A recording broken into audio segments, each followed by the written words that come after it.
In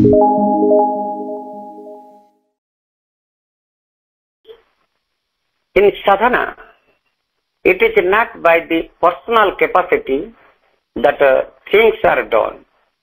It is the divine power that works, and if one makes oneself its instrument, even what is impossible for the personal capacity can be done.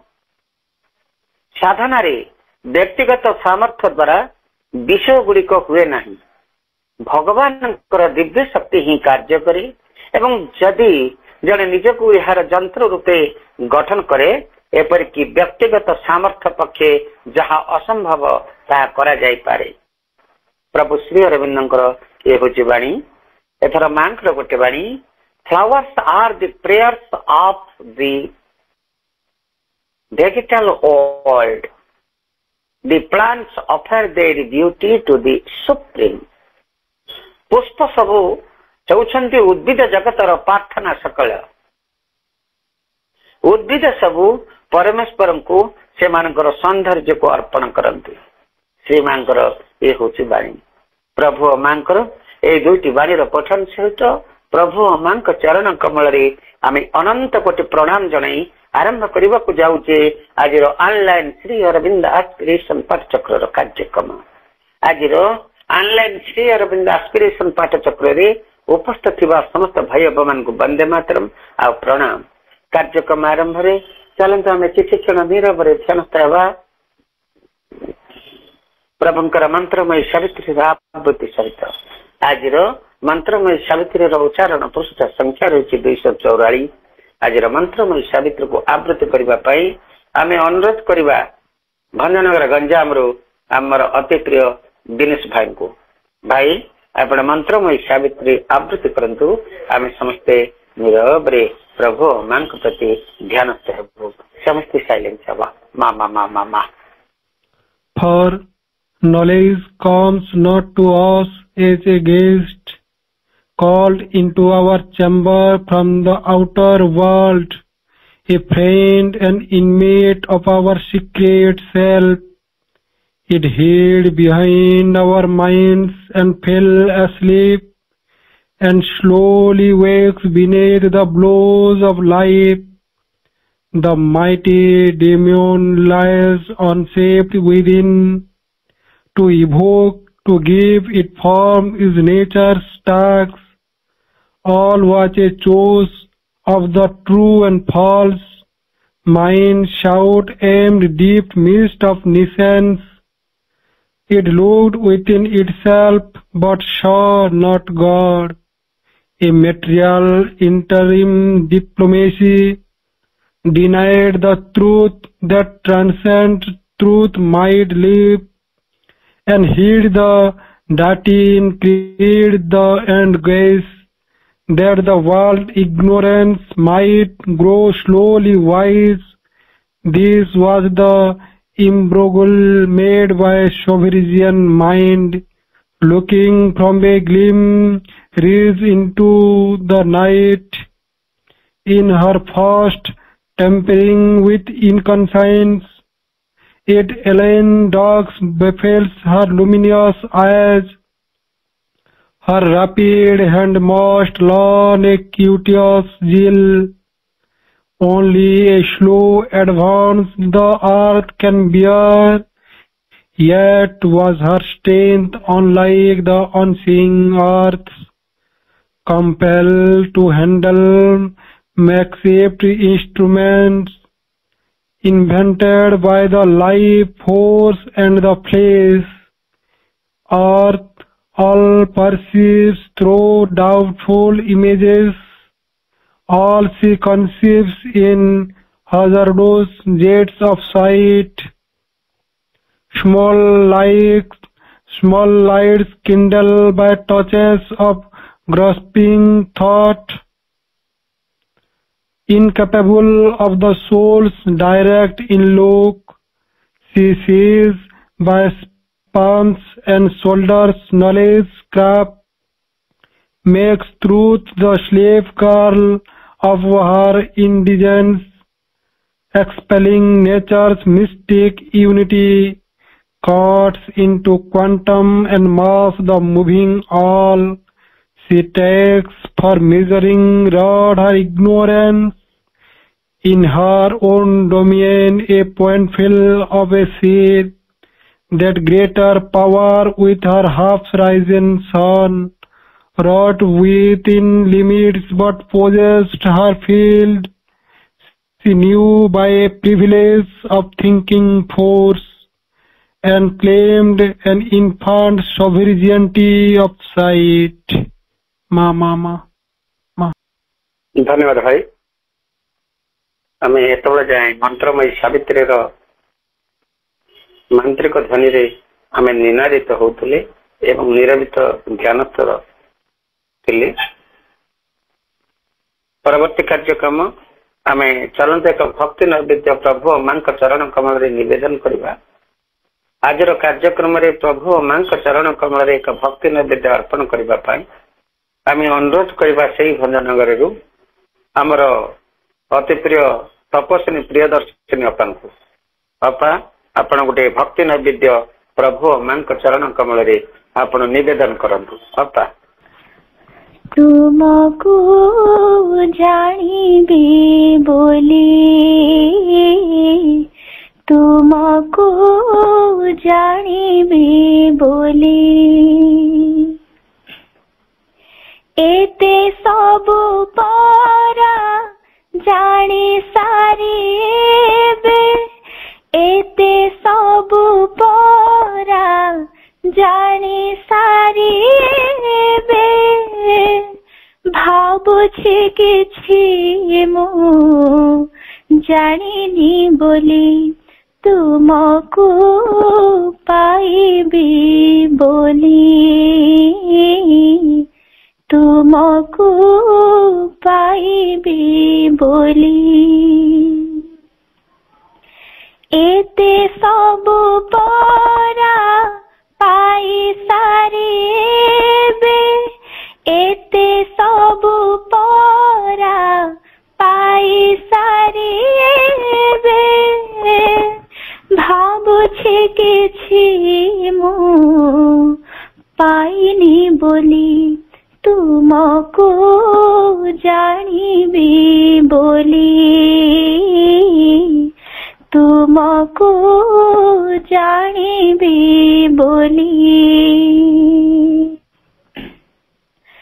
तुमको पाइले सब पाई हुए, तुमको जानिले सब जानी हुए, तुमको पाइले सब पाई हुए, तुमको जानिले सब जानी हुए, तेते बेଳ जाए लागे सते ओबा, एते सबु मोरो रही अछि हेले, सतरे किछि तो रहेनी बोली, तुमको जानिबी बोली,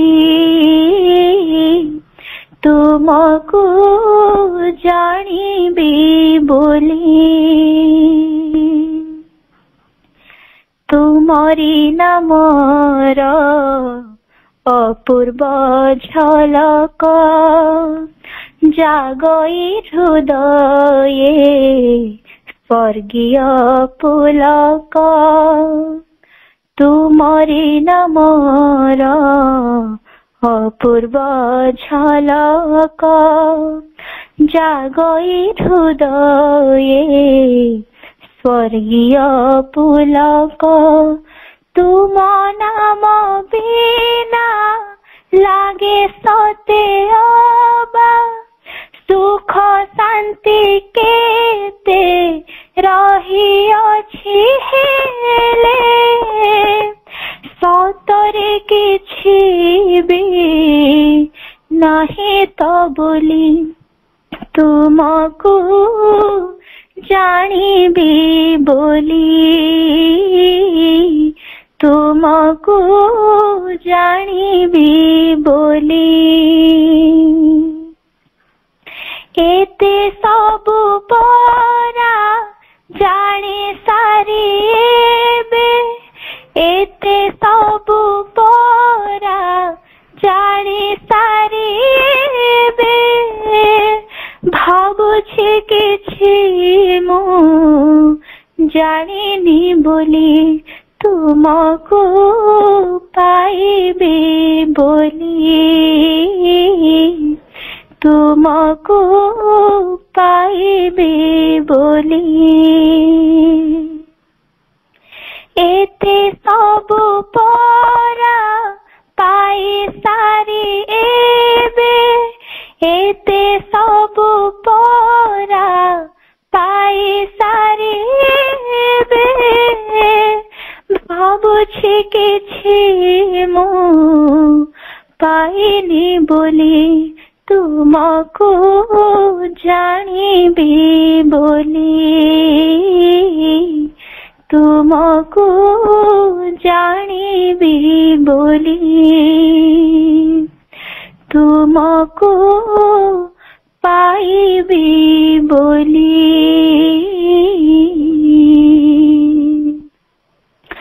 तुमको पाइबी बोली।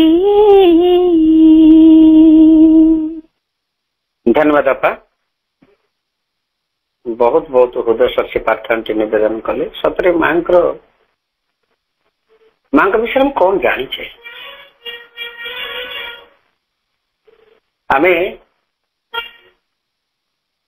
सूक्ष्म सूक्ष्म अणु परमाणु परमाणु को भांगिले न्यूट्रन इलेक्ट्रॉन को आहरी जदि बहुत खंड विखंडित करा जाए ताकू आम जाचे कि नहीं सन्देह से को तेणु जे जानीदेली बोली कहला ताहले अहम होला जेतले आम बुझी जाऊँ माँ सतरे से शक्ति को माँ से स्वरूप को माँ से चिंताधारा को किए बा बुझी सतरे प्रभु श्री अरविंद को किए करुच्ची किए बुझी सी ही केवल धरा देले सी ही के मुझे जनइले आम जापारे ना व्यतिरेक सी न जनला जाए आम कि भी जानी सी न जनला जाए सी न आमको आगेला जाए आगे नेला जाए आम टिके भी आगौनी तेणु प्रति आम सब कृतज्ञ रहा प्रति उन्मिलित रहा एवं चेतना प्रति सब आम उन्मिलित रही एवं से आमको ही जहाँ चाहिए ताही करेंगे सुंदर वंदना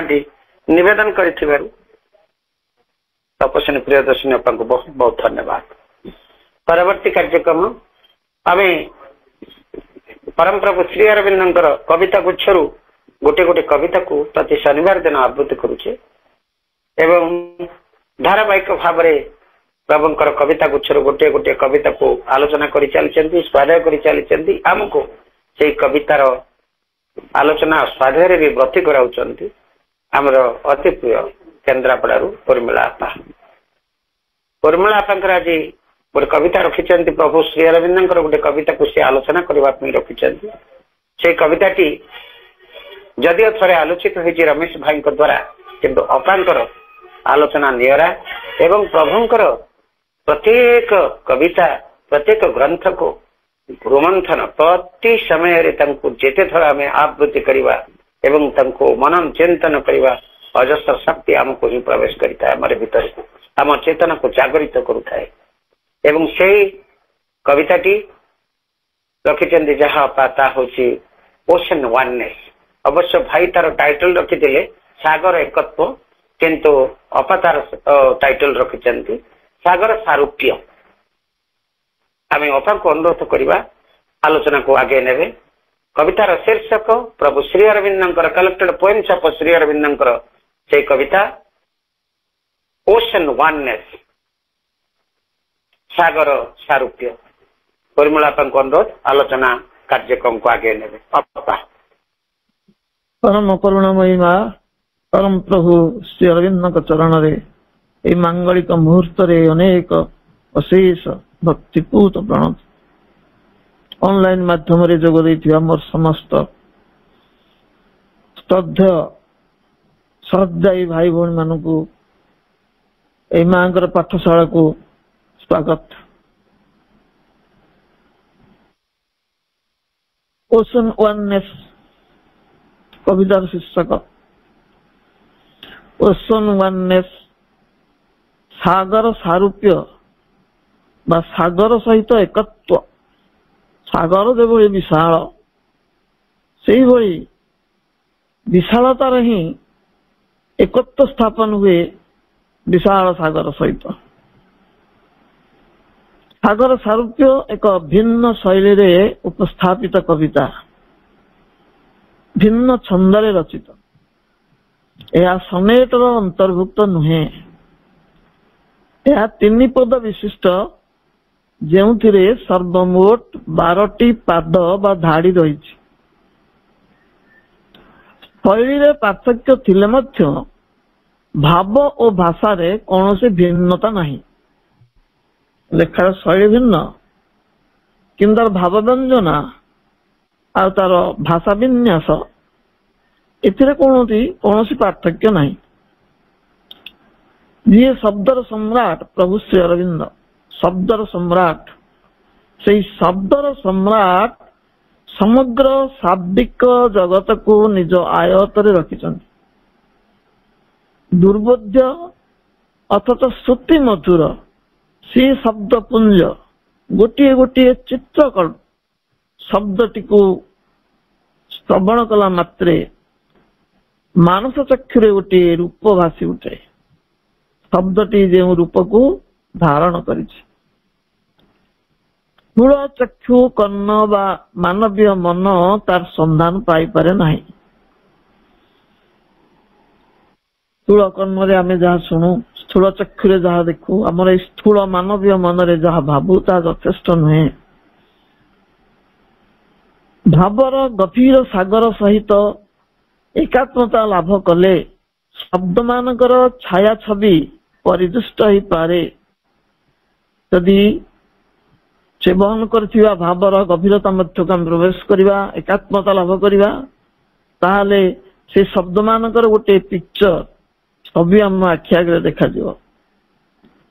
ତଥାପି ଶବ୍ଦ ଜାଲରେ ଛନ୍ଦି ନ ହୋଇ, ଭାବ ସମୁଦ୍ରରେ ଡୁବ ନ ଦେଇ ଜଣେ କେବଳ ପଠନ ଓ ଶ୍ରବଣରେ ଯେଉଁ ଆନନ୍ଦ ପାଏ, ତାହା କେବଳ ଅନୁଭବୀକୁ ଜ୍ଞାତ। ବୁଝି ନ ପାରିଲେ କଣ ହବ? ସେ ଶବ୍ଦ ଜାଲରେ ଆମେ ପଡିବାନି। ଖାଲି ପଠନ କଲେ ଆଉ ଶ୍ରବଣ କଲେ ଯୋଉ ଆନନ୍ଦ ମିଳେ, ତାହା ଅନିର୍ବାଚନୀୟ ଆନନ୍ଦ। ଏହି କବିତାଟିର ରଚନା କାଳ ହେଉଛି 1942 ମସିହା।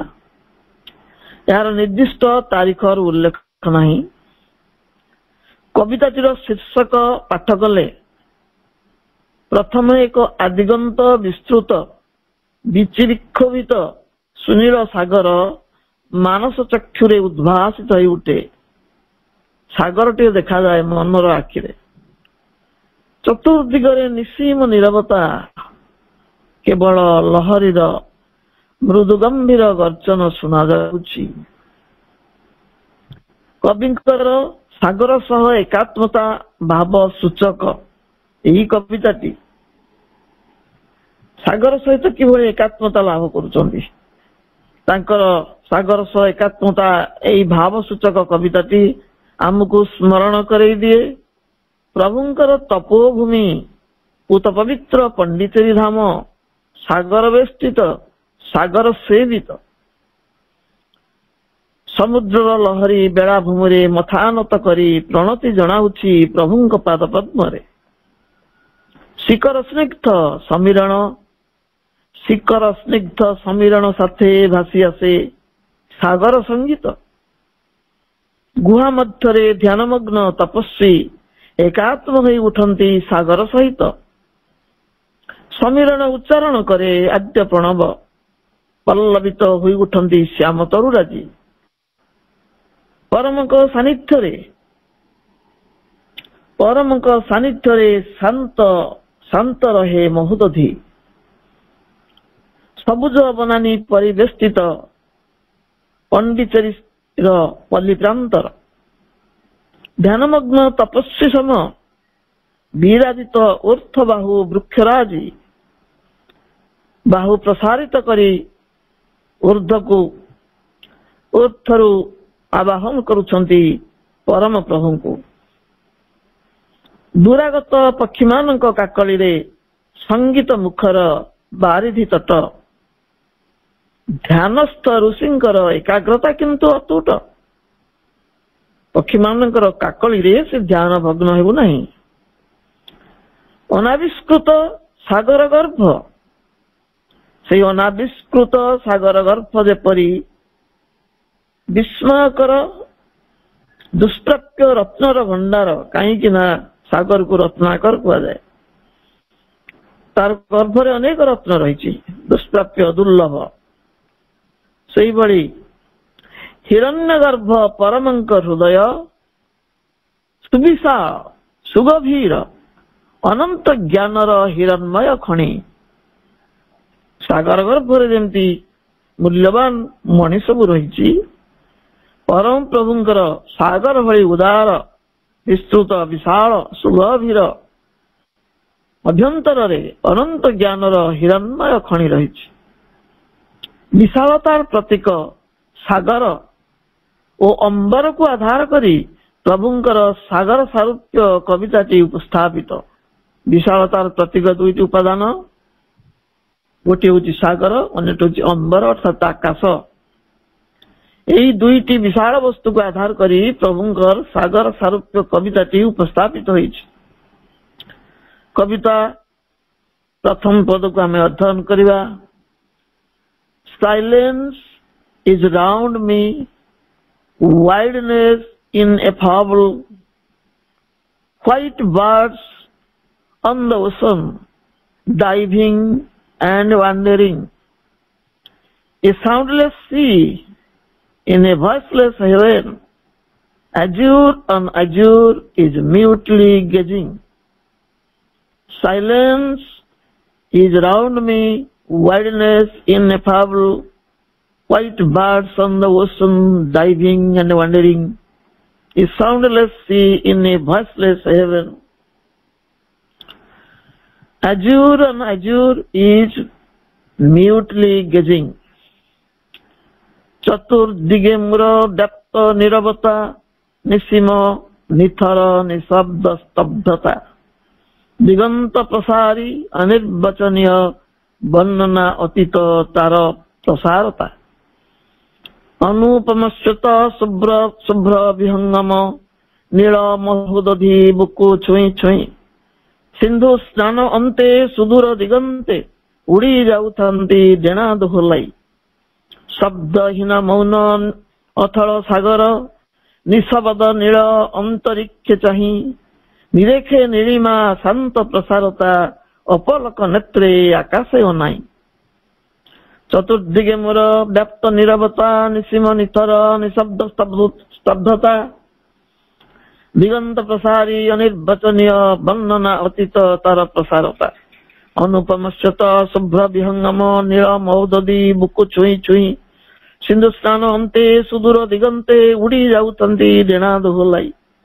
ଶବ୍ଦହୀନ ମୌନ ଅଥଳ ସାଗର, ନିଶବଦ ନୀଳ ଅନ୍ତରିକ୍ଷ ଚାହିଁ, ନିରେଖେ ନୀଳିମା ଶାନ୍ତ ପ୍ରସାରତା, ଅପଲକ ନେତ୍ରେ ଆକାଶେ ଅନାଇ। କବିତାର ପ୍ରାରମ୍ଭ ପଦରେ ଋଷି କବିଙ୍କର ଏକ ଦିବ୍ୟ ଅନୁଭବର ଆଲେଖ୍ୟ ପ୍ରକାଶ ପାଇଛି। କଣ ସେ ଅନୁଭବ କରୁଛନ୍ତି? ନୀରବତାର ପ୍ରେମିକ କବି ନୀରବତା ଉପରେ ଅନେକ କବିତା ଲେଖିଛନ୍ତି। ନୀରବତାର କଥା କୁହାଯାଇଛି, ସେ ହେଉଛନ୍ତି ନୀରବତାର ପ୍ରେମିକ। ନୀରବତାର ନିଶବ୍ଦ ବାଣୀକୁ ସେ ଶୁଣିପାରନ୍ତି। ନୀରବତାର ନିଶବ୍ଦ ବାଣୀକୁ ସେ ଶୁଣିପାରନ୍ତି, ତାର ଗଭୀର ଭାବକୁ ସେ ଉପଲବ୍ଧି କରନ୍ତି। ପ୍ରାୟ କବିଙ୍କର ଅଧିକାଂଶ ରଚନାରେ ଏହି ନୀରବତା ଶବ୍ଦଟିର ବହୁଳ ପ୍ରୟୋଗ ଦେଖାଯାଏ। Silence is all, say the sages, the words of the silence.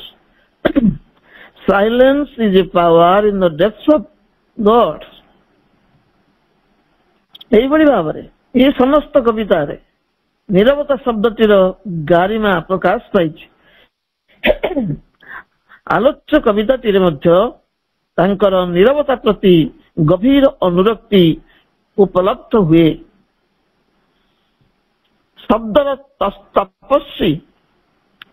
तपस्वी निशब्दता उपरे गुरुत्व आरोप करिवा एक परम विस्मय।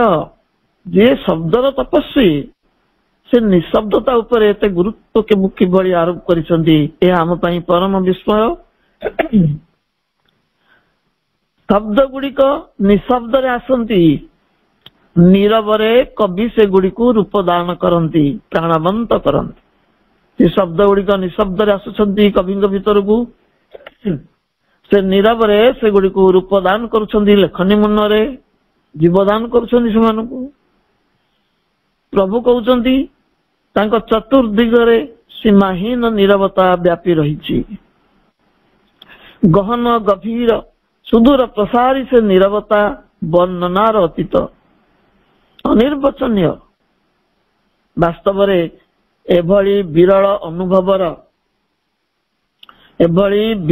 अनुभवर कौनसी सरल अभिव्यक्ति नहीं। आपको सहजरे व्याख्या करी हबनी, अनुभूति को केमि व्याख्या करा दियो। एभली सरल विरल अनुभवर कौनसी सरल अभिव्यक्ति नहीं। जो निस्तब्ध नीरवता संपर्क रे प्रभु कहउचंती ताहा कौनसी बाह्य परिवेशर अंतर्भुक्त नुहे, ताहा एक आंतर नीरवता। आश्रम रे अनुगत मानक कोलाहल मध्यरे हास परिहास करुथिबा कवि अंतर्जगत रे नीरवता रे मग्न रही पारंती। कोलाहल भितर से थांती, किंतु एक गभीर नीरवता तांको अंतर को आच्छन्न करिकी रही थाए।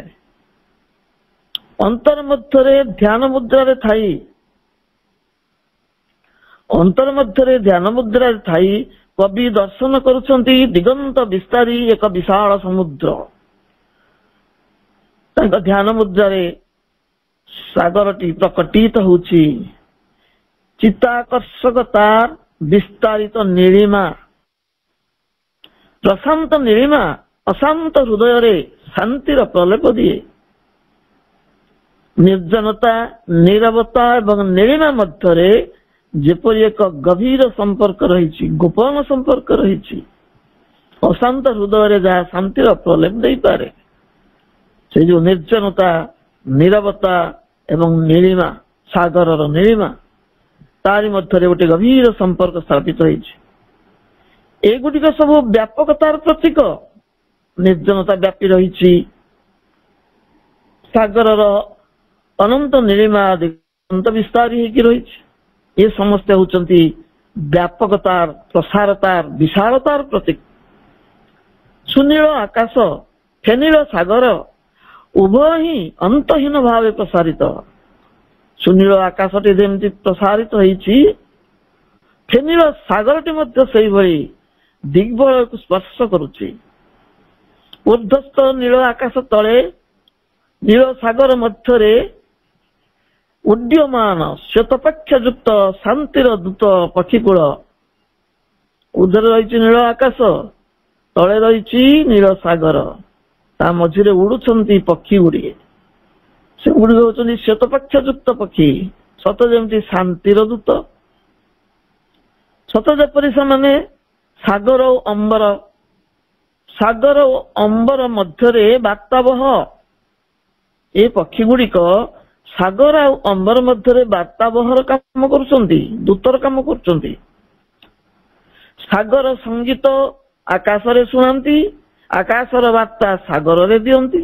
तांका काम होउछि सागर संगीत को पहुंचाई दियंती आकाश निकट रे, आकाश जो वार्ता दिए ताको पहुंचाई दियंती सागर निकट रे। अनुपम शुभ्र पक्षधारी विहंगम कूल, आकाशरु अवतरण करी नील समुद्र रे स्नान करुछंती, डुब मारुछंती। सिंधु स्नान अंते सेमाने शुभ पक्ष उत्तोलन करी, शुभ्र पक्ष उत्तोलन करी सुदूर दिगंत अभिमुखे उड़ी जाउछंती। सिंधु स्नान अंते सुदूर दिगंते उड़ी जाउछंती पक्ष दोहलाई। एई पक्षी गुड़िक ऊर्ध्वस्थ नील नभ आड़े ध्यानमग्न मुद्रारे चाहि रही स्थिर प्रशांत पारावार। आकाश को चाहि समुद्र ऊर्ध्वस्थ विस्तृत नील नभ आड़े ध्यान मुद्रारे चाहि रही स्थिर प्रशांत पारावार। ध्यानमग्न जोगी जेपरी त्रिकुट दृष्टि निबद्ध करी तपस्या तल्लीन थांती सेहीपरि ध्यान मुद्रारे ए समुद्र आकाश रे दृष्टि निबद्ध करिछि। कवि एठारे आकाश सागर तथा श्वेतपक्षी शब्द गुड़िक संभवतः सांकेतिक अर्थ रे व्यवहार करिसंती, सिंबलिक प्रयोग। आकाश और सागर मध्य दुईटी ऐक्य देखा जाए। उभय आदिगंत विस्तृत एवं सुनील वर्ण विभाजुक्त। कौन से ऐक्य? आकाश विस्तारित होइछि, सागर भी विस्तारित होइछि। उभय धारण करिसंती नीलिमा। ये नील से नील, ये दिगंत विस्तारी से दिगंत प्रसारी। आकाश और सागर को दर्शन कले व्यक्ति मध्य थिबा संकीर्णता क्रमशः दूरीभूत हुए। एक विशालतार स्पर्श अनुभव हुए। तार सीमित ज्ञान हुए विशाल प्रशस्त एवं सदा अशांत मनटी स्थिर निश्चल प्रशांति मध्य मग्न हो जाए।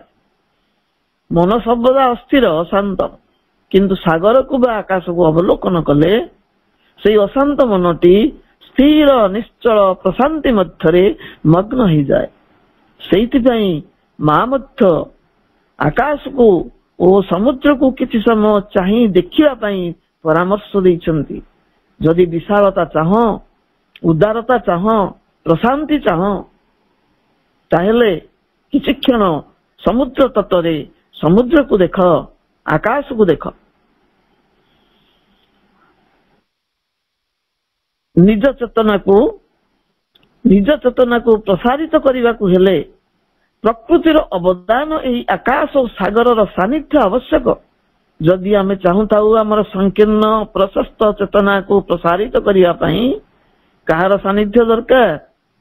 प्रकृतिर उपादान, प्रकृतिर अवदान यही आकाश और सागर सानिध्य दरकार। सागर और आकाश मध्य उड़ुथिबा श्वेत पक्षी गुड़िक शांतिर वार्तावह। असीम सागर अनंत आकाश को देखिले व्यक्ति तार सीमित संकीर्णतार बल मध्य मुक्त हेबार संभावना रही। से श्वेत पक्षी मान बड़ी हृदय मुक्त हो जाए। सागर ऐक्य कविता प्रथम पदरे स्वार्थ संकीर्ण व्यक्ति मान मुक्तिर आह्वान दिया जाइछि। ये प्रथम पदर तात्पर्य। हमें द्वितीय पद अध्ययन करिबा। Identified with silence and boundlessness, my spirit widens, clasping the universe, till all that seemed becomes the real, one in a mighty and single vastness. Identified with silence and boundlessness, my spirit widens, clasping the universe, till all that seemed becomes the real, one in a mighty and single vastness. Sanil निर्जने तल्लीन अस्मिता असीमता मध्य हुई एकीभूत।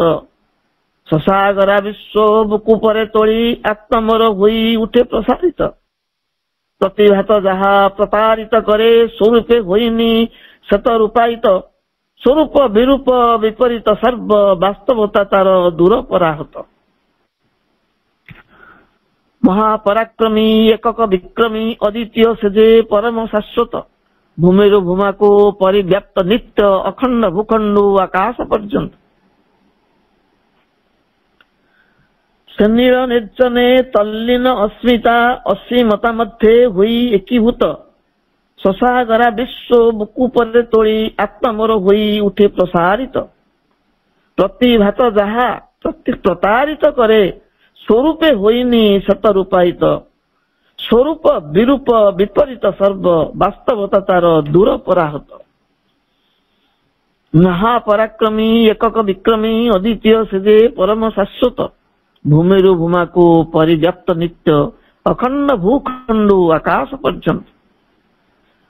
କବିଙ୍କର ଦିବ୍ୟ ଅନୁଭବର ଭାବ ବ୍ୟଞ୍ଜନା ପ୍ରକଟିତ ହୋଇଛି ଦ୍ୱିତୀୟ ପଦରେ। କବି ଅନୁଭବ କରୁଛନ୍ତି ନିସୀମ ନୀଳ ନିର୍ଜନତା ମଧ୍ୟରେ ସେ ସ୍ୱୟଂ ଆତ୍ମବିସ୍ମୃତ ହୋଇ ଉଠୁଛନ୍ତି। ଅସୀମତା ସହିତ ସେ ଏକାତ୍ମତା ଲାଭ କରିଛନ୍ତି। ବିଶ୍ୱାତ୍ମା ପରମାତ୍ମା ରୂପରେ ସେ ବିଶାଳ ବ୍ରହ୍ମାଣ୍ଡର ପ୍ରତୀକ। ତାଙ୍କରି ମଧ୍ୟରେ ସମାହିତ ଅସୀମ ସାଗର ଅନନ୍ତ ଆକାଶ। ତାଙ୍କର ବିସ୍ତୃତ ବକ୍ଷ ଦେଶରେ ସେ ତୋଳି ଧରିଛନ୍ତି ବିଶାଳ ବିଶ୍ୱ ଜଗତ। ବୁକୁ ପରେ ତୋଳି ନେଇଛନ୍ତି, ପଦରେ ଉଲ୍ଲେଖ କରିଛନ୍ତି। ଏ ଗୋଟେ ଦିବ୍ୟ ଅନୁଭବ କବିଙ୍କର। ସେଇ ଆକାଶ ଭଳି ସେ ନିଜେ ଅସୀମ, ସାଗର ଭଳି ଗଭୀର।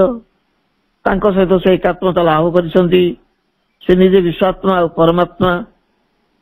ବିଶ୍ୱାତ୍ମା ଆଉ ପରମାତ୍ମା ରୂପରେ ସେ କଣ କରିଛନ୍ତି ନା ସମଗ୍ର ବ୍ରହ୍ମାଣ୍ଡକୁ ଧାରଣ କରିଛନ୍ତି। ତାଙ୍କରି ମଧ୍ୟରେ ସମାହିତ ଅସୀମ ସାଗର ଅନନ୍ତ ଆକାଶ। ତାଙ୍କର ବିସ୍ତୃତ ବକ୍ଷ ଦେଶରେ ସେ ତୋଳି ଧରିଛନ୍ତି ବିଶାଳ ବିଶ୍ୱ ଜଗତ। ଶଶାଗରା ଧରା ବୁକୁ ପରେ ତୋଳି, ଆତ୍ମା ମୋର ହୋଇ ଉଠେ ଉତ୍ପ୍ରସାରିତ। ଶଶାଗରା ଧରିତ୍ରୀକୁ ଯେ ନିଜ ବକ୍ଷରେ ଧାରଣ କରିବେ, ସେ ବକ୍ଷ ନିଶ୍ଚିତ ଭାବରେ ବିଶ୍ୱ ଠାରୁ ବି ବିଶାଳ ହେଇଥିବ। ତାହା ସ୍ଥୂଳ ଦୃଷ୍ଟିରେ ଦୃଶ୍ୟମାନ ନୁହେଁ, ଚେତନା ସ୍ତରରେ ହିଁ ସେ ବିସ୍ତାରିତ। ପ୍ରଭୁଙ୍କର ବିଶାଳ ହୃଦୟ ଚେତନା ସ୍ତରରେ ପ୍ରସାରିତ ବିସ୍ତାରିତ। ସ୍ଥୂଳ ଜଗତରେ ପ୍ରତିଭାତ ହେଉଥିବା ଦୃଶ୍ୟମାନଙ୍କ ସମ୍ପର୍କରେ କବି କହୁଛନ୍ତି ଯେ ଯାହା ଆମ ଆଖିକୁ ଦୃଶ୍ୟମାନ ହେଉଛି, ଦୃଶ୍ୟମାନ ଯାହା ହେଉଛି ତାହା ତାର ବାସ୍ତବ ରୂପ ନୁହଁ। ଆମେ ଯାହା ସବୁ ଦେଖୁଛେ, ଯେଭଳି ଭାବରେ ଦେଖାଯାଉଛି, ସେଗୁଡିକ ତାର ଅରିଜିନାଲ ସ୍ୱରୂପ ନୁହଁ, ବାସ୍ତବ ରୂପ ନୁହଁ। ସେଗୁଡିକ ପ୍ରତୀକାତ୍ମକ ଦୃଶ୍ୟ। ସେ ସମସ୍ତ ଆକର୍ଷଣର ଇନ୍ଦ୍ରଜାଲ କେବଳ ଆମ ଆଖିକୁ ଝଲସେଇ ଦଉଛି, କିନ୍ତୁ ସେ ତାର ଅରିଜିନାଲ ସ୍ୱରୂପ ନୁହଁ। ସେ ଦୃଶ୍ୟ ମାନବର ବାହ୍ୟ ରୂପରେ ମାନବୀୟ ଚକ୍ଷୁ ପ୍ରତାରିତ ହୁଏ। ସେଇ ଦୃଶ୍ୟଟିର ବାହ୍ୟ ରୂପରେ ମାନବୀୟ ଚକ୍ଷୁ ପ୍ରତାରିତ ହୁଏ। ଆମ ମଣିଷ ମାନଙ୍କ ଆଖି ଠକିଯାଏ। ଚତୁଃପାର୍ଶ୍ୱରେ ଯେଉଁ ଦୃଶ୍ୟର ଇନ୍ଦ୍ରଜାଲ ଅଛି, ତାକୁ ଦେଖିଲେ ଆମର ମାନବୀୟ ଚକ୍ଷୁ ପ୍ରତାରିତ ହୁଏ। ମାତ୍ର କବିଙ୍କର ଅନ୍ତର୍ଦୃଷ୍ଟି ତା ମଧ୍ୟରେ ଅବଗୁଣ୍ଠିତ ସତ୍ୟକୁ ହିଁ ଆବିଷ୍କାର କରେ। କବିଙ୍କର ଅଛି ଅନ୍ତର୍ଦୃଷ୍ଟି। ତାଙ୍କର ଅନ୍ତର୍ଦୃଷ୍ଟି ବଳରେ ତା ଭିତରେ ଲୁଚି ରହିଥିବା ଗୋପନରେ ଥିବା ସତ୍ୟକୁ ଆବିଷ୍କାର କରୁଛି ସେ ଦୃଷ୍ଟି। ଉଦାହରଣ ସ୍ୱରୂପ କଣ ପ୍ରତ୍ୟମାନ ହଉଛି ଯାହା ସତ୍ୟ ନୁହେଁ, ତାର ଗୋଟେ ଉଦାହରଣ ଆଗରୁ କୁହାଯାଇଛି। ଉଦାହରଣ ସ୍ୱରୂପ ଆମେ ପ୍ରତ୍ୟହ ଦେଖୁ ସୂର୍ଯ୍ୟ ପୂର୍ବ ଦିଗରେ ଉଦିତ ଓ ପଶ୍ଚିମରେ ଅସ୍ତମିତ ହୁଅନ୍ତି। ଏହା ଏକ ବିଶ୍ୱଗତ ସତ୍ୟ, ମାତ୍ର ଶାଶ୍ୱତ ସତ୍ୟ ନୁହେଁ। ରକେଟ ଯାନରେ ଉର୍ଦ୍ଧ୍ୱକୁ ଉଠିଗଲେ ଦେଖାଯାଏ ସୂର୍ଯ୍ୟଙ୍କର ଉଦୟ ନାହିଁ କି ଅସ୍ତ ନାହିଁ, ନା ସେ ଉଦିତ ହଉଛନ୍ତି ନା ଅସ୍ତମିତ ହଉଛନ୍ତି, ସେ ସର୍ବଦା ବିଦ୍ୟମାନ। ତାତ୍ପର୍ଯ୍ୟ ହେଉଛି ଚେତନାର ଉଚ୍ଚତମ ସ୍ଥିତିରେ ହିଁ ବାସ୍ତବ ସତ୍ୟ ପ୍ରତିଭାତ ହୁଏ। ଏମିତି ରକେଟରେ ଗୋଟେ ଉଚ୍ଚତମ ସ୍ଥିତିକୁ ଗଲେ ସୂର୍ଯ୍ୟଙ୍କର ବାସ୍ତବ ଅବସ୍ଥାନକୁ ଆମେ ବୁଝୁ, ତାଙ୍କର ଉଦୟାସ୍ତ ନାହିଁ ବୋଲି ସତ୍ୟଟିକୁ ଆବିଷ୍କାର କରୁ। ସେହିଭଳି ଚେତନାର ଉଚ୍ଚତମ ସ୍ଥିତିରେ ହିଁ ବାସ୍ତବ ସତ୍ୟ ପ୍ରତିଭାତ ହୁଏ। ସାଧାରଣ ଦୃଷ୍ଟିରେ ବସ୍ତୁର ସ୍ୱରୂପ ବିରୂପ ହେଇପାରେ। ତାର ଯୋଉ ସ୍ୱରୂପଟା ଆମେ ଦେଖୁଛୁ ସେଟା ବିରୂପ ହେଇପାରେ। ସେଇଭଳି ଜାଗତିକ ସ୍ତରରେ ଘଟୁଥିବା ଘଟଣାବଳୀ ସମ୍ପର୍କରେ ମଧ୍ୟ ମାନବୀୟ ଦୃଷ୍ଟିକୋଣ ପ୍ରତାରିତ ହେଇଥାଏ। ଏ ଜଗତରେ ଯାହା ସବୁ ଘଟଣା ଘଟୁଛି ସେଥିରେ ମଧ୍ୟ ମଣିଷର ଆଖି ବା ତାର ବିଚାର ଭଙ୍ଗୀ ପ୍ରତାରିତ ହୁଏ, ବାସ୍ତବିକତାକୁ ଉଦ୍ଘାଟିତ କରିପାରେ ନାହିଁ। ମରୁଭୂମିରେ ଦୃଶ୍ୟମାନ ମରୀଚିକା ଏଇଭଳି ଦୃଷ୍ଟିଭ୍ରମ ସୃଷ୍ଟି କରେ। ମରୁଯାତ୍ରୀ କୁ ପ୍ରତାରିତ କରିଥାଏ। ଦେଖାଯାଉଥାଏ ଝଲମଲ ପାଣି, ପ୍ରକୃତିରେ ତ ପାଣି ନୁହେଁ, ମରିଚିକା। ସତ୍ୟ ମିଥ୍ୟା ଭଳି ପ୍ରତୀତ ହୁଏ, ମିଥ୍ୟାଟି ସତ୍ୟର ଛଦ୍ମ ରୂପ ଧାରଣ କରି ଛଳନା କରେ। ଏଇ ଜଗତରେ ମିଛଟା ସତ୍ୟ ଭଳିଆ ଲାଗେ, ସତଟା ମିଥ୍ୟା ହେଇଯାଏ। ବ୍ୟକ୍ତି ବହିର୍ ରୂପଟି ଦେଖି ପ୍ରତିକ୍ରିୟା ପ୍ରକାଶ କରେ, ଅସଲ ସତ୍ୟଟି ଅନ୍ତରାଳରେ ରହିଯାଏ। ବାହାର ରୂପଟିକୁ ଦେଖି ସେ ପ୍ରତିକ୍ରିୟାଶୀଳ ହୁଏ, ତାର ପ୍ରକୃତ ସତ୍ୟ ପାଖରେ ପହଞ୍ଚି ପାରିନଥାଏ। ଉଦାହରଣ ସ୍ୱରୂପ ଗୋଟେ ଛୋଟ କାହାଣୀ କହୁଛି। ଏକଦା ଜ୍ୟୋତ୍ସ୍ନା ପ୍ଲାବିତ ରାକା ରଜନୀରେ ଜଣେ ଦୁରାଗତ ପାନ୍ଥ କୌଣସି ଗୋଟିଏ ନଦୀବନ୍ଧ ଦେଇ ନିରୂପିତ ସ୍ଥାନକୁ ଯାତ୍ରା କରୁଥିଲେ। ହଠାତ୍ ଦେଖିଲେ ପାର୍ଶ୍ୱବର୍ତ୍ତୀ ପଲ୍ଲୀ ମଧ୍ୟରୁ ଜଣେ ଯୁବତୀ ବିପର୍ଯ୍ୟସ୍ତ ଅବସ୍ଥାରେ ଅସ୍ତବ୍ୟସ୍ତ ହୋଇ ବାହାରି ଆସିଲେ। ବନ୍ଧ ଉପରକୁ ଆସି ଚାରିଆଡକୁ ସନ୍ତର୍ପଣରେ ଚାହିଁଲେ। ପଥିକ ଜଣକ ବୃକ୍ଷ ଉହାଡ଼ରେ ଥାଇ ତାଙ୍କର ଗତିବୃତ୍ତିକୁ ନିରୀକ୍ଷଣ କରୁଥିଲେ। ଯୁବତୀଟି ପାର୍ଶ୍ୱବର୍ତ୍ତୀ ଏକ କୁଟୀର ମଧ୍ୟକୁ ସନ୍ତର୍ପଣରେ ପ୍ରବେଶ କଲେ। ପଥିକଙ୍କର ହୃଦବୋଧ ହେଲା, ଅସତ୍ ଚରିତ୍ରା ଯୁବତୀଟି ବୋଧହୁଏ କାହାର ପ୍ରତୀକ୍ଷା କରୁଛି। ଯୁବତୀଟି ପ୍ରତି ବିରୂପ ଭାବନାରେ ତାଙ୍କ ମନଟି ଘୃଣାରେ ପୂର୍ଣ୍ଣ ହେଇଗଲା। ଏହି ସମୟରେ ଦେଖିଲେ ଅନ୍ୟ ଜଣେ ପୁରୁଷ ଦ୍ରୁତ ଗତିରେ ଆସି ସେଠାରେ ପହଞ୍ଚିଗଲେ। ଚାରିଆଡକୁ ଚାହିଁଲେ, ସିଏ ବି ସେଇ କୁଟୀର ଭିତରକୁ ପଶିଗଲେ। ପଥିକଙ୍କ ସନ୍ଦେହ ଦୃଢ଼ୀଭୂତ ହେଲା ଯେ ଏ ଦୁଇ ଜଣ ଯାକ ଅସତ୍ ଚରିତ୍ର ପୁରୁଷ ଆଉ ନାରୀ। ସେଇ ଗ୍ରାମ ମଧ୍ୟକୁ ଯାଇ ଗ୍ରାମବାସୀଙ୍କୁ ଘଟଣାଟି ଜଣେଇଲେ। ଗ୍ରାମବାସୀ ବୃନ୍ଦ ଠେଙ୍ଗା ବାଡ଼ି ଧରି କୁଟୀର ନିକଟରେ ରୁଣ୍ଡ ହେଇଗଲେ। କୁଟୀର ଦ୍ୱାର ଉନ୍ମୁକ୍ତ କରାଗଲା। ନାରୀ ପୁରୁଷ ଦୁଇ ଜଣ ଆତ୍ମପ୍ରକାଶ କଲେ। ଗ୍ରାମବାସୀ ଦେଖି ବିସ୍ମିତ ହେଲେ, କାରଣ ସେ ଦୁଇ ଜଣ ଥିଲେ ପତି ପତ୍ନୀ। କୌଣସି କାରଣରୁ କଳହ କରି ଆତ୍ମହତ୍ୟା କରିବାକୁ ଜଣକ ପରେ ଜଣେ ଆସିଥିଲେ। ପତ୍ନୀକୁ ଖୋଜୁ ଖୋଜୁ ପୁରୁଷ ଜଣକ ମଧ୍ୟ ସେଇ ନଦୀବନ୍ଧରେ ଉପନୀତ ହେଇଥିଲେ। ଏ ଉଭୟଙ୍କ ମଧ୍ୟରେ ବୁଝାମଣା ଚାଲିଥିଲା। କହିବାର ତାତ୍ପର୍ଯ୍ୟ, ମନୁଷ୍ୟର ଦୃଷ୍ଟି ବିଭ୍ରମରୁ ବିଚାର ବିଭ୍ରାଟ ଘଟିଥାଏ।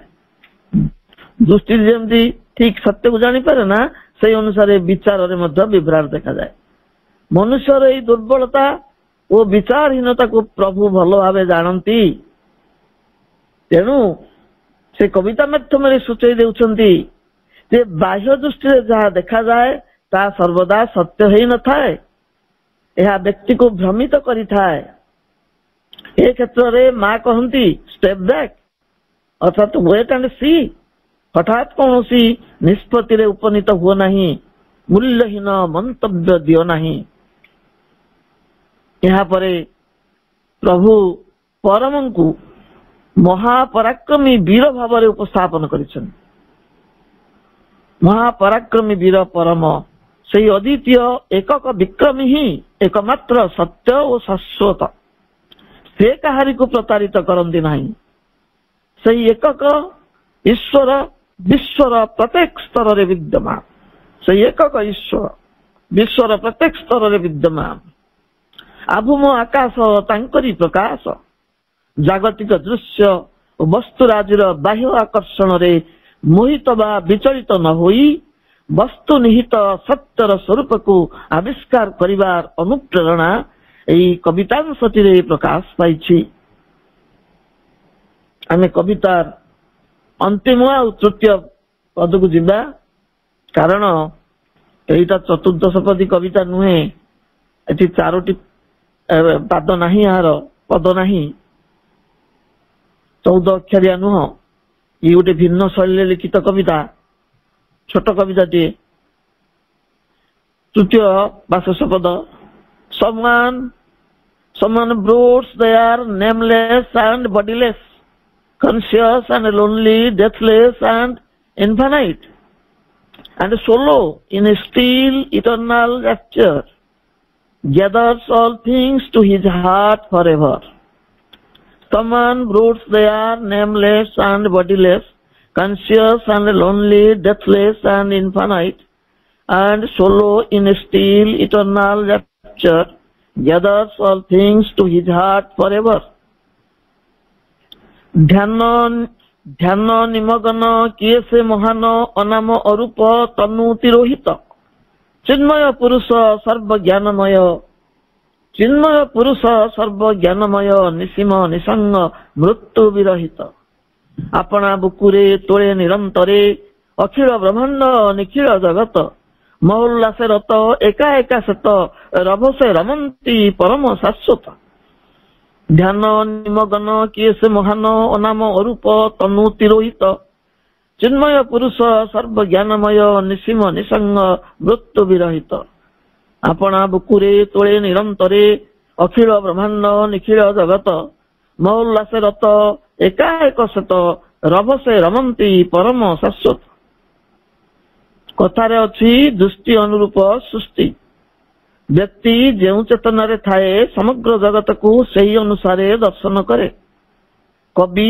ସେହିଭଳି ଯୌଗିକ ଚେତନାରେ ଥାଇ ଯାହା ଉପଲବ୍ଧି କରିଛନ୍ତି ତାହା ଏଠାରେ ଉପସ୍ଥାପନ କରିଛନ୍ତି ତାଙ୍କ ଯୋଗ ଦୃଷ୍ଟିରେ ଉଦ୍ଭାସିତ ହେଉଛନ୍ତି ଆଉ ଜଣେ ଧ୍ୟାନରତ ପୁରୁଷ ଯୋଗ ଦୃଷ୍ଟିରେ କବି ଦେଖୁଛନ୍ତି ଆଉ ଜଣେ ଧ୍ୟାନରତ ପୁରୁଷ ଯାହାକୁ ସେ ପରାକ୍ରମୀ ବୋଲି କହୁଛନ୍ତି ପରାକ୍ରମୀ ଈଶ୍ୱର ତାଙ୍କ ଯୋଗ ଦୃଷ୍ଟିରେ ଉଦ୍ଭାସିତ ହେଉଛନ୍ତି ଆଉ ଜଣେ ଧ୍ୟାନରତ ପୁରୁଷ ତାଙ୍କୁ ସେ ରୂପହୀନ ନାମହୀନ କଳେବର ବିହୀନ ଏକ ବିଶାଳ ଚେତନା ସ୍ୱରୂପରେ ଉପଲବ୍ଧି କରୁଛନ୍ତି ରୂପ ଆକାରରେ ଦେଖୁନାହାନ୍ତି ତାଙ୍କୁ ସେ ରୂପହୀନ ନାମହୀନ କଳେବର ବିହୀନ ଏକ ବିଶାଳ ଚେତନା ସ୍ୱରୂପରେ ଉପଲବ୍ଧି କରିଛନ୍ତି ଏହା ହୁଏତ ଶିବ ଚେତନାର ଏକ ରୂପାୟନ ଶିବ ଚେତନା ଶିବ ବି ଯୋଗୀ ଶିବ ହେଉଛନ୍ତି ସେଇ ମହାଯୋଗୀ ଚିନ୍ମୟ ପୁରୁଷ ଚିତ୍ ଅର୍ଥାତ୍ ଶକ୍ତିଙ୍କ ସହିତ ସେ ସମନ୍ୱିତ ସମଗ୍ର ବିଶ୍ୱକୁ ଶ୍ରୀ ଅରବିନ୍ଦ ଶିବ ଶକ୍ତାତ୍ମକ ଜଗତ ରୂପରେ ଆବିଷ୍କାର କରିଛନ୍ତି ତେଣୁ ସେ ଲେଖିଛନ୍ତି the whole wide world is he and she the two who are one and the secret of all power the two who are one are might and right in things Shiva ଶକ୍ତିଙ୍କର ଏହି ବିଶାଳ ଜଗତ ଏହି ଦୁଇ ଏକ ଆଉ ଅଭିନ୍ନ ସତତ ସର୍ବଗୁପ୍ତ ଶକ୍ତିଙ୍କର ଅଦ୍ୱୟ ଆଧାର ଏକ ଏତେ ସର୍ବ ମଧ୍ୟରେ ସର୍ବଶକ୍ତି ସାର ଏକ ସେ ଯୁଗଳ ସତ୍ତା ସକଳ ଉର୍ଚ୍ଚାର ଏକ ସେ ଯୁଗଳ ଶକ୍ତି ରୁଚିତ ଅଖିଳ ବିଶ୍ୱ ସେ ଅନାମ ପୁନଶ୍ଚ ସର୍ବନାମମୟ ସେ ଅରୂପ ମାତ୍ର ସୃଷ୍ଟିର ସମସ୍ତ ରୂପାବଳୀରେ ସେ ଅଭିବ୍ୟକ୍ତ ସେ ମୃତ୍ୟୁଞ୍ଜୟୀ ମହାତପା ଜଡଭୂମି ସହ ଜଡ଼ିତ ପରମ ପୁରୁଷ ସମଗ୍ର ବିଶ୍ୱ ବ୍ରହ୍ମାଣ୍ଡକୁ ନିଜ ବକ୍ଷରେ ଧାରଣ କରିଛନ୍ତି ତାଙ୍କର ଅର୍ଦ୍ଧାଙ୍ଗ ଜଡ ରୂପରେ ବିଦ୍ୟମାନ ଅନ୍ୟ ଅର୍ଦ୍ଧାଂଶ ପ୍ରକୃତି ରୂପିଣୀ ଈଶ୍ୱରୀ ଶକ୍ତି ସେ ହେଉଛନ୍ତି ସକ୍ରିୟ ସୃଷ୍ଟିକାରିଣୀ ମହାଶକ୍ତି ଧ୍ୟାନମଗ୍ନ ଯୋଗ ନିଦ୍ରାଚ୍ଛନ୍ନ ମହାଯୋଗୀଙ୍କ ବକ୍ଷ ଉପରେ ବିଶ୍ୱାତ୍ମିକା ଶକ୍ତି ବିଶ୍ୱ ବ୍ରହ୍ମାଣ୍ଡ ସୃଷ୍ଟି କରି ତାଙ୍କରି ବକ୍ଷ ଉପରେ ନ୍ୟସ୍ତ କରିଛନ୍ତି ଯୋଉ ବିଶାଳ ବ୍ରହ୍ମାଣ୍ଡକୁ ଧାରଣ କରିଛନ୍ତି ବକ୍ଷ ଉପରେ ସେ ହେଉଛନ୍ତି ମହାଯୋଗୀ ଶିବ ମହାଯୋଗୀ ଜଡ ରୂପରେ ସାହିତ ଅଛନ୍ତି ଏବଂ ବିଶ୍ୱାତ୍ମିକା ଶକ୍ତି ମା ତାଙ୍କ ବକ୍ଷରେ ସମଗ୍ର ସୃଷ୍ଟି ରଚନା କରି ତାଙ୍କରି ବକ୍ଷରେ ନ୍ୟସ୍ତ କରିଛନ୍ତି ତାକୁ ଧାରଣ କରିଛନ୍ତି ମହାନ କାବ୍ୟ ସାବିତ୍ରୀର ସେହି ସତ୍ୟବାଣୀ ଆମ ସ୍ମରଣକୁ ଆସେ ପୂର୍ବ କଥିତ happy not lies beneath her feet his breast is a for a cosmic dance of which all life is a quivering theater ଆନନ୍ଦ ଘନ ସେ ପରମ ପୁରୁଷ ନେଇଛନ୍ତି ଜଡ ରୂପ ହଜି ଯାଇଛନ୍ତି ନିଶ୍ଚେତନା ମତେ ବାଟି ଦେଇଛନ୍ତି ବକ୍ଷ ଲାସ୍ୟମୟୀ ସେ ପ୍ରକୃତି ଜନନୀ ରଚୁଛନ୍ତି ବିଶ୍ୱ ଲୀଳା ଜହିଁରୁ ସ୍ଫୁରିତ ନିଖିଳ ଜୀବନ ଉଲ୍ଲସିତ ବସୁନ୍ଧରା ଜହିଁରୁ ସ୍ଫୁରିତ ନିଖିଳ ଜୀବନ ଉଲ୍ଲସିତ ବସୁନ୍ଧରା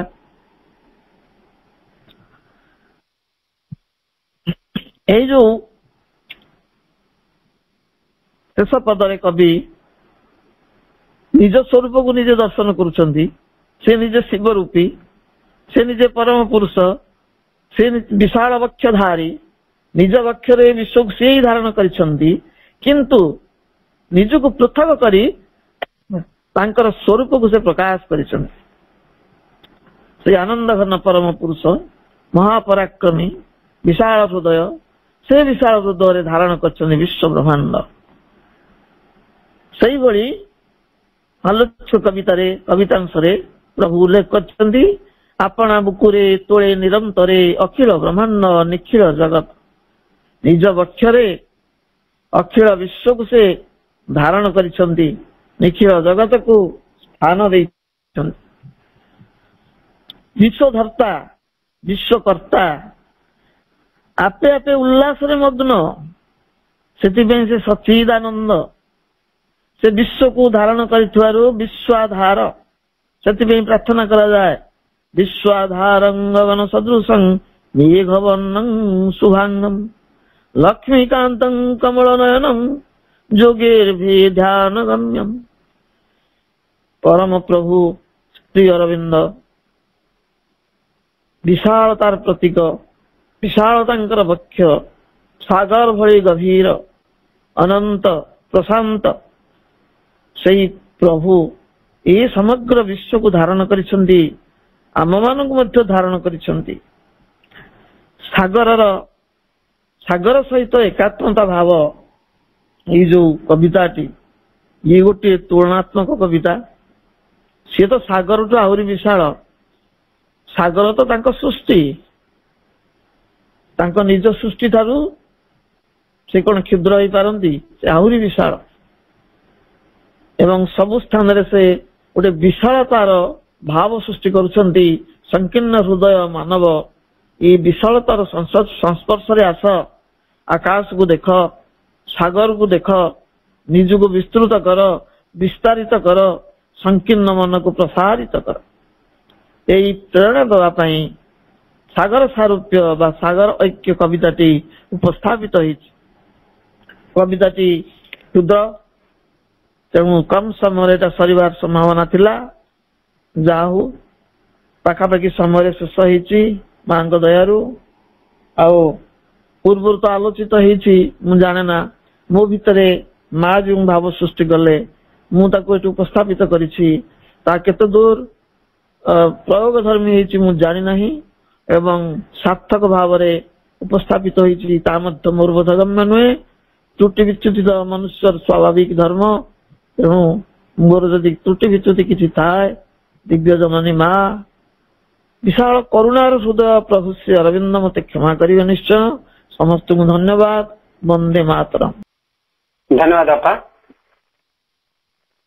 ବହୁତ ଚମତ୍କାର। କାରଣ ପ୍ରଭୁଙ୍କର ଭାବକୁ ବୁଝିବାଟା ବାରମ୍ବାର ରୋମନ୍ଥନ କଲେ ହିଁ ତାହା ବୁଝି ହୁଏ। ଜାଣିବାର କିଛି ଅବଶ୍ୟ ତାଙ୍କର କୃପା ହେଲେ କିଛି ଜାଣି ହୁଏ। ଏବଂ ଏ ମାନବ ଯେଉଁ ସଂକୀର୍ଣ୍ଣ ଚେତନାରେ ଜର୍ଜରିତ, ତାର ସଂକୀର୍ଣ୍ଣ ଚେତନାକୁ ଯଦିଓ ସେ ବୃହତ୍ତର ଚେତନାରୁ এই সংকীর্ণ চেতনাକୁ ସେ ଆସିଛି, এই ସଂକୀର୍ଣ୍ଣ ଚେତନାରୁ ପୁଣି ବୃହତ୍ତର ଚେତନାକୁ ଯିଏକି ସ୍ୱୟଂ ଚେତନାରୁ ସ୍ୱୟଂ ସେ ସଚ୍ଚିଦାନନ୍ଦଙ୍କ ଚେତନାରୁ ସେ ଆସିଛି, ତାକୁ ବାହୁଡେଇ ନେବା ପାଇଁ ପ୍ରଭୁ ଓ ମା ଧରାପୃଷ୍ଠରେ ଅବତୀର୍ଣ୍ଣ ହେଇଛନ୍ତି ଏବଂ ବାରମ୍ବାର ତାକୁ ଚେତେଇ ଦଉଛନ୍ତି। ଏବଂ ବିଭିନ୍ନ ପ୍ରଭୁଙ୍କର ଗ୍ରନ୍ଥ, ମାଙ୍କର ଚେଷ୍ଟା, ମାଙ୍କର କାର୍ଯ୍ୟଧାରା, ମାଙ୍କର ସୃଷ୍ଟି, ଏ ମାଙ୍କର ଶକ୍ତି ତାକୁ ଆଗକୁ ନେଇ ଚାଲିଛି। ସେଇ ବିଶାଳ ସହିତ ଏକତ୍ବ ଲାଭ କରିବା ପାଇଁ ପ୍ରଭୁ ପ୍ରତିଜ୍ଞାଧର୍ମୀ ଭାବରେ ଏଇ ଓସେନ୍ ୱାନନେସ୍ ଏବଂ ବିଶାଳ ଆକାଶକୁ ମା ବି ମଧ୍ୟ ବହୁତ ଥର ଏକଥା କହିଛନ୍ତି। ମାନବୀୟ ଚେତନା ମାନସୀକୁ କହୁଛନ୍ତି ବାରମ୍ବାର ତୋର ଚେତନାକୁ ପରିବୃଦ୍ଧ କରିବାକୁ ହେଲେ, ସଂକୀର୍ଣ୍ଣ ଚେତନାକୁ ତୋର ବିଶାଳ କରିବାକୁ ହେଲେ ସାଗରକୁ ଟିକେ ଚାହିଁ ଏବଂ ଆକାଶକୁ ଟିକେ ଚାହିଁ ଦେଖ। ଯେତେବେଳେ ବ୍ୟତିବ୍ୟସ୍ତ ହେଇଯାଏ ମନୁଷ୍ୟ, ତାକୁ ସାଗରକୁ ଏବଂ ବିସ୍ତୀର୍ଣ୍ଣ ଆକାଶକୁ ଯଦି ଦେଖିଦେବ, ତାହେଲେ କିଛି ସମୟ ଚାହିଁଲେ ତାର ଚେତନା ପ୍ରସାରିତ ହୁଏ ଏବଂ ସବୁ କିଛି ତାର ମିଳେଇ ଯାଏ ଦୁଃଖ କଷ୍ଟ। ଏବଂ ସେଇ ବିଶାଳରୁ ତାର ଜନ୍ମକୁ ସେ ଅନୁଭବ କରେ ଏବଂ ଆଗକୁ ବଢି ଚାଲେ, ତା ଚେତନା ବହୁଗୁଣିତ ହେଇଯାଏ। ବାପାଙ୍କର ଆଲୋଚନା ବହୁତ ବହୁତ ବୋଧଶକ୍ତି बहुत बहुत धन्यवाद। कार्यक्रम आम वाइंड अप करवा। आज गोटे छोट लेखाटे मोर थिला, अवश्य प्रियदर्शनी अपा से आज आमर ज्योतिर्मा अपा झील जी आज वंदना निवेदन करते से प्रदान करते किंतु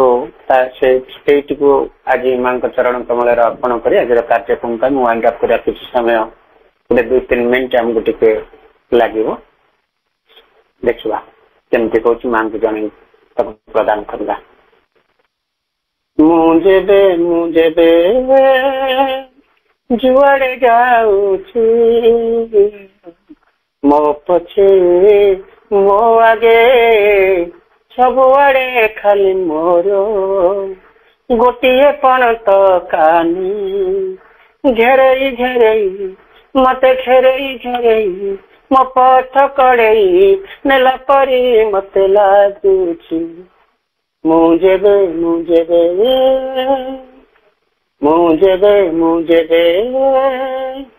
जुआड़े जाऊची मो पछे मो आगे सबुआड़े खाली मोर गोटे पण तो कानी घेरई घेरई मते घेरई घेरई मोर पथ कड़ई नेला परी मते लागुची।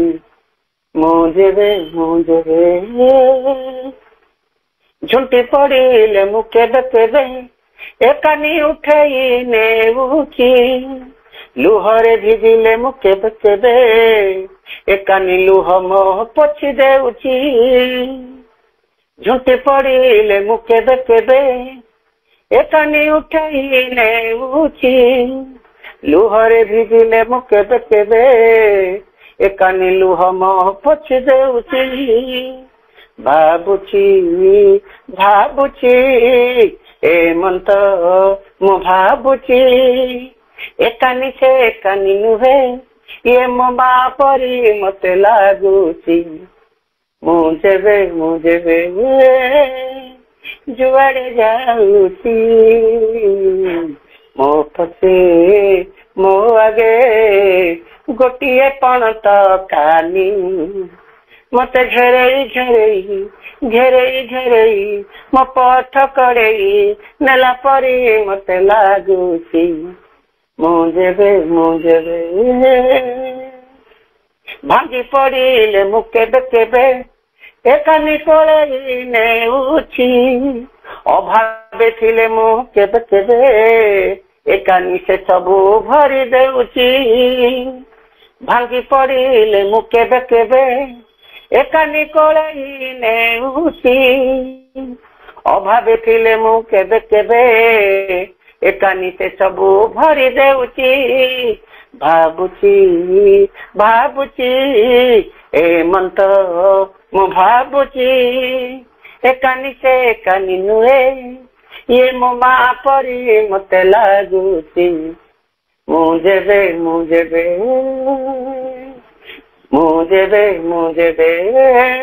जुआड़े जाऊची मो पछे मो आगे सबुआड़े खाली मोर गोटे पण तो कानी मते घेरई घेरई घेरई घेरई मोर पथ कड़ई नेला परी मते लागुची।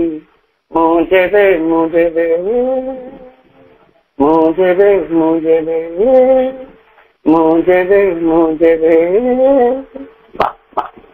मांकर से अभय पड़त आम समस्त घेरी रो आमको पथ कड़े नौ आमर विशाल चेतना का आमर चेतना को सुविशाल चेतना रे रूपांतरित करू एति कामना करी कार्यक्रम को वाइंड अप करवा। आपन को बहुत बहुत धन्यवाद। आज कार्यक्रम उपस्थित रही समस्त भाई आपा मान को वंदे मातरम एवं प्रभु मान चरण कमल आम पुणी अनंत कोटि प्रणाम जनाई कार्यक्रम के आम विरत घोषणा कर कार्यक्रम समस्त